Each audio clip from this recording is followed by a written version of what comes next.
सहारनपुर में दलितों और ठाकरों के बीच हुई हिंसा के बाद एक नाम जो दलित लीडर के रूप में सामने आ रहा है वो है चंद्रशेखर आजाद का। एक वकील जो अब पुलिस को वांछित है। हमारे साथ हैं चंद्रशेखर आजाद, उनसे बात करते हैं। आप एक वकील हैं पर आजकल पुलिस को वांछित है जी। ऐसा क्यों है? सबसे पहले तो मेरा सभी को क्रांतिकारी जय भीम। आपने जो कहा कि मैं पुलिस को वांछित हूं, तो यहाँ इस देश में एक जो व्यवस्था है, अगर आप किसी भी कम्युनिटी से बिलोंग करते हैं, अगर वो कम्युनिटी शेड्यूल कास्ट की हो और आप उसके हक की आवाज उठाते हैं, तो तुरंत जो है आप पुलिस की नजरों में और इस सरकार की नजरों में, जिस प्रेजेंट टाइम जो सरकार है उसकी नजरों में आप वांछित हो ही जाते हैं। ये स्वाभाविक है। पहले भी, मुझसे पहले बहुत सारे लोग ऐसे हुए जिन्होंने कभी हक की आवाज उठाई हो, तो वो एकदम तुरंत वांछित और नक्सली तुरंत हो सकते हैं। अगर वो मुस्लिम होंगे तो आतंकवादी हो जाएंगे, और अगर वो दलित होंगे तो वो नक्सली हो जाएंगे। ये मेरी खुद की एक वो है जो मैंने स्ट्रेटजी चेक करी कि पहले भी जिन लोगों ने आवाज उठाई उनके साथ ये हुआ। पर इसका क्या सोल्यूशन है? जब तक आप सरेंडर नहीं करेंगे तब तक इस केस की कार्रवाई आगे कैसे होगी? एक्चुअली सरेंडर करने से मुझे कोई एतराज नहीं है। सरेंडर करने के लिए मैंने 21 तारीख जंतर मंतर पे भी कहा था, पुलिस ने उसे मुझे अरेस्ट नहीं किया। फिर मैंने मजिस्ट्रेट को दिल्ली में कहा कि हम सरेंडर करना चाहते हैं, उन्होंने मना कर दिया। तो सरेंडर तो मैं कर दूंगा, लेकिन मैं चाहता हूं कि जो निर्दोष बच्चे जिनको पुलिस जो है, मुझे ऐसा लग रहा है जब मैं बाहर हूं तो पुलिस जानती है कि वो बाहर है, तब ये सब चीजें हो रही है कि निर्दोष बच्चों को जेल में उठा के डाला जा रहा है और उनको 3rd डिग्री दी जा रही है, और पूछताछ के नाम पे जो है ना एक तरह से जो है लोकतंत्र का हनन हो रहा है, मानव मूल्य का हनन जो किया जा रहा है। मुझे लग रहा है अगर मैं जल्दी सरेंडर कर दूंगा तो उसके बाद तो पता नहीं क्या होने वाला है कि किस तरह से कितने लोगों को, जैसे 300 लोग अज्ञात में नाम लेके, पता नहीं कितने निर्दोष बच्चों को जो दलित समाज के पुलिस उठा के जेल में डालने वाली है, उन पर गंभीर चार्जेस लगाने वाली है। तो अभी जो बच्चे जेल में हैं निर्दोष, जिनपे जब मतलब वहाँ की पुलिस जो है खुद ही जज बन बैठी है, कहा तो न्यायपालिका के भरोसा जो है उन्होंने वो भी खत्म कर दिया। वो खुद ही तय कर रही है कि कौन आदमी गलत है कौन सही है, उसको जो जिस तरह चीजें वहाँ हो रही है, मुझे लगता है कि जैसे उनकी जब तक बच्चों की बेल नहीं हो जाती तब तक मैं सरेंडर नहीं करूंगा। ठीक है, तो ये वाकया आखिर हुआ क्या था, जरा विस्तार से बताइए। अभी तक जो बातें आई हैं वो आधी अधूरी ही हैं। आखिर ये हिंसा हुई कैसे? हिंसा की 3 घटनाएं हैं। पहली घटना जो है 5 तारीख से शुरुआत होती है, 5 मई में एक गांव है देवबंद विधानसभा में सिमलाना गांव में राजपूत समाज की तरफ से एक विचार गोष्ठी की जो है परमिशन ली गई थी, और वहीं से उसके पास में एक गांव पड़ता शब्बीरपुर में एक एससी प्रधान है जो चमार जाति से है। पिछली बार रिजर्व सीट थी तब भी वो प्रधान थे, अब की बार जनरल सीट हुई क्योंकि सामान्य में तो सभी को अधिकार है लड़ने का, तो वो इस बार भी प्रधान है। तो बहुत लोगों की नजरों में जो है वो खटकते हैं। 1 महीने पहले जो है जो व्यवस्था की रही है कि अगर भाई चमार समाज दलित समाज का व्यक्ति आगे बढ़ता है तो पर्टिकुलर उस पर निगाह रखी जाती है किस तरह से इसको नीचे किया जाए।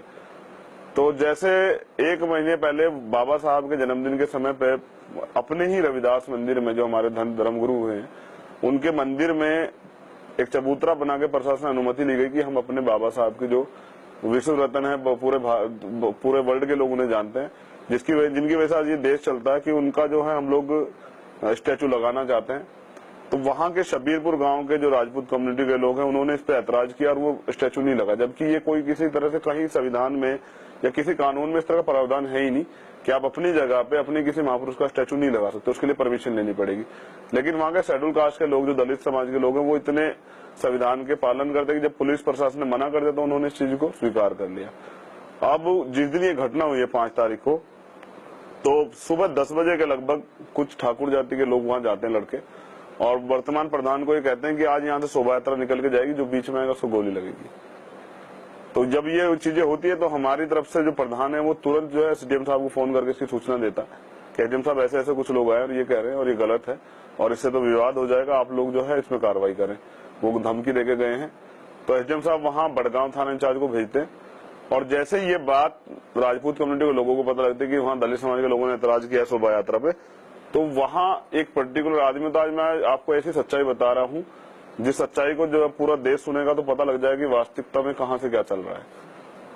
वहां विचार गोष्ठी जो थी उसमें जो मुख्य अतिथि था, उसमें एक मुख्य अतिथि था शेर सिंह राणा वही शख्स है जिसने पहले दलित समाज की एक सांसद हुई फुल्लन देवी जिसकी हत्या की थी। तो वो वहां से वो जो पूरी बेल्ट है वो लोग उसको जो है ना सम्मानित करते हैं बार बार। पिछले 1 साल से मैं पढ़ रहा हूँ, मैं देख रहा हूँ कि 1 साल से वहां आता जाता है, उसको सम्मानित किया जाता है। उसको बिरादरी की पगड़ी और इस तरह सम्मान जो है दिया जाता है। अब वो उस दिन वहाँ मौजूद था, वहाँ के खुद के लोगों का जो मैंने टीवी पे बयान भी सुना, वहाँ के जो प्रधान है सिमलाना के ठाकुर जाति के, उन्होंने कहा कि वहाँ कुछ अफवाह आई, उसके बाद यहाँ के जहाँ जो मौजूद लोग थे उन्होंने भड़काने का काम किया।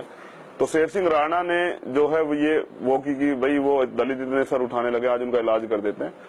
तो जैसे मुझे ऐसा लगा कि सब कुछ सुनिश्चित था, क्योंकि जैसा गांव में जाने के बाद हम लोगों ने पता किया कि महिलाओं ने बताया कुछ गुब्बारे थे उनके पास, वो जैसे उसे फेंक के मारते तो आग लग जाती थी। तो ऐसा तो नहीं कि 1 मिनट में 1 घंटे में सब चीजें तैयार हो सकती है। तो वहां से जो टीम आई है जिन्होंने शब्बीरपुर में आके नरसंहार किया है, वो पूरी जो टीम आई है, उनपे ऐसे गुब्बारे थे, उनपे हथियार थे, उनपे बंदूकें थी, उनपे कट्टे थे, उनपे तलवारें थी, और वो जिस भी घर में घुसते थे उस घर में आग लगा देते थे। पहले जो मौके पे मिलता उसको काटते तलवारों से। तो क्योंकि वहाँ आप सब लोग जानते हैं दलित समाज के लोग आर्थिक रूप से कमजोर हैं, सुबह के समय अपने कमाने के लिए जाते हैं खेतों में या फिर मजदूरी करने के लिए, शाम में अपने घर आते हैं। ये घटना 10 बजे के बाद हुई तो हमारे लोग वहाँ ज्यादा मौजूद नहीं थे, हमारी बहनें और माताएं वहाँ थी, या कुछ बच्चे जो कंपटीशन की तैयारी कर रहे हैं वो वहाँ पे थे। तो जैसे हमारे घरों में घुसते हमारी जो बहनें हैं माताएं, वो वहां से भाग के जान बचाती हैं अपनी। वीडियो में जो बहुत सारे वीडियो फुटेज है उसमें दिख रहा है कि नंगी तलवारें लेके कट्टे लेके लोग भाग रहे हैं, आगे लड़के, और आगे आगे उनके हमारे समाज की लड़कियां भाग रही है। तो ये सब चीजें वहां हुई। और इसी बीच एक लड़का जो है सुमित नाम का, जो वहीं एक रसूलपुर टांग गांव पड़ता है, वो वहां का था, उसकी किसी तरह से उसकी डेथ हो जाती है। तो फिर एक अफवाह फैलती है कि उन्होंने दलित समाज के लोगों ने एक लड़का जो है ठाकुरों का मार दिया। और उसके बाद जितने भी ठाकुर बाहुल्य वहाँ गांव में वो रोड पे आते हैं, तो जो भी व्यक्ति उन्हें मिलता है ऐसा जिसपे जय भीम लिखा हो या भीम आर्मी लिखा हो, या आपने क्या नाम भगवान वाल्मीकि जो है उनकी तस्वीर लगी हुई हो, या सतगुरु रविदास जी महाराज की तस्वीर लगी हुई हो, या बाबा साहब की फोटो लगी हुई हो, या अशोक चक्र लगा हो, ऐसे जो भी लोग उन्हें मिलते हैं, चाहे वो गाड़ी में बस में हो या मोटरसाइकिल पे हो या कहीं किसी भी चीज में, उनको उतार उतार के पीटा जाता है। और एक गांव पड़ता महेशपुर, वहाँ जो 25 दुकानें शेड्यूल कास्ट के लोगों की थी रोड पे, चमार समाज के लोगों की थी, बाल्मीकि समाज के लोग थे, उनमें भी आग लगा दी जाती है। तो कुल मिला के 5 घंटे जो है ना पूरा नंगा नाच होता है। डीएम एसएसपी पहले 2 घंटे वहां नहीं पहुंचते, लेकिन 3 घंटे वहां मौजूद रहते हैं। डीएम एसएसपी डीआईजी तीनों अधिकारी जो जिले के मालिक हैं, जिनसे हम ये अपेक्षा करते हैं कि वो लोग वहां हैं तो सुरक्षा जो है इन कमजोर लोग वर्ग के लोगों को मिलती रहेगी, वो वहां मौके मौजूद है, उनके सामने सब कुछ हो रहा है। अगर वो कुछ नहीं कर रहे हैं तो फिर ऐसा लगा कि पुलिस प्रशासन भी उन्हीं के साथ है। तो जिससे एक लोगों में एक आक्रोश की भावना तो पैदा होगी कि भाई जब प्रशासन ही उनको सपोर्ट कर रहा है, मुख्यमंत्री उनकी जाति का है, तो फिर क्या बचा हमारा। जिस लड़के की मौत हुई उससे दलितों, उसकी मौत से दलितों का कोई लेना देना नहीं है। एक्चुअली ये जो है 5 तारीख की शाम में जब ये सारी घटना हो जाती है, एक एफआईआर दर्ज कराई गई सुमित की फैमिली की तरफ से, जिसमें 7 लोगों के नाम, जिसमें प्रधान जो है उनका भी नाम है 302 में। लेकिन अगले दिन जब पोस्टमार्टम रिपोर्ट आती है उसमें पुष्टि होती है कि पुलिस कहती है एफआईआर में कि लड़के की जो मौत है गोली लगने से भी, पत्थर लगने से भी। लेकिन जब रिपोर्ट आती है पोस्टमार्टम में लिखा है कि उसकी जो डेथ है वो दम घुटने से हुई है, धुएं में दम घुटने की वजह से। अब आप समझ सकते हैं जब कोई आग लगाएगा तो हाथ तो उसके भी जलने थे, तो किसी तरह से वो लड़का आग लगाते हुए कहीं घुसा और वो वहीं का वहीं फंस गया, किसी तरह से दम घुटने से उसकी मौत हुई है। वहां हमारे लोग तो थे ही नहीं। तो जब पुलिस को ये पता लगता, पुलिस और थोड़ी पुलिस परेशान हो जाती है कि एक झूठा मुकदमा लिखा गया है।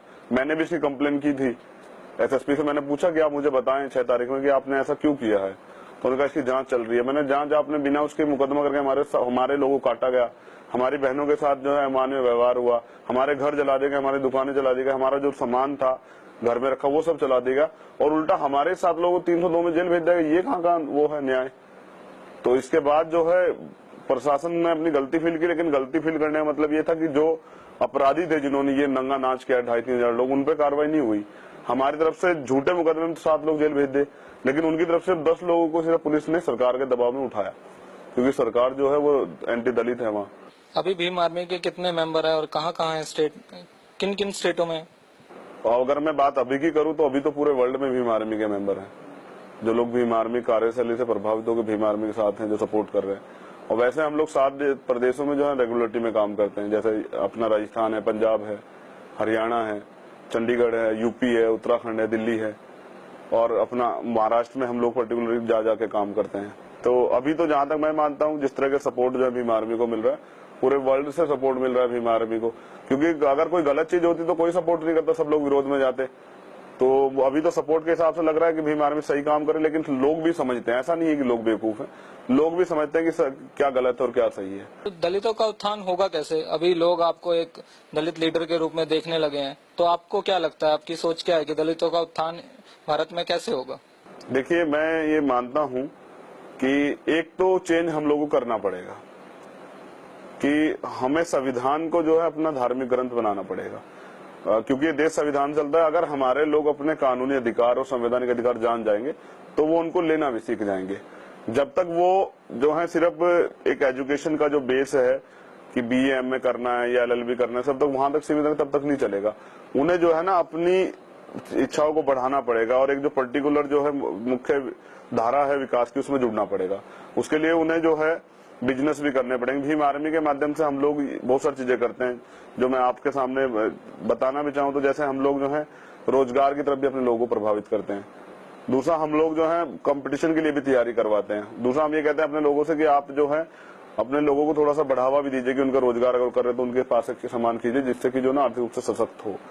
तो मुझे लगता है कि जैसे मेरे हिसाब से संविधान को जब धार्मिक ग्रंथ बना लिया जाएगा, संविधान के रूप से देश चलेगा और हमारे लोग उस पर ज्यादा भरोसा करेंगे, तो मुझे लगता है कि आने वाले समय में जो है ना ये डेवलपमेंट जरूर हो जाएगा।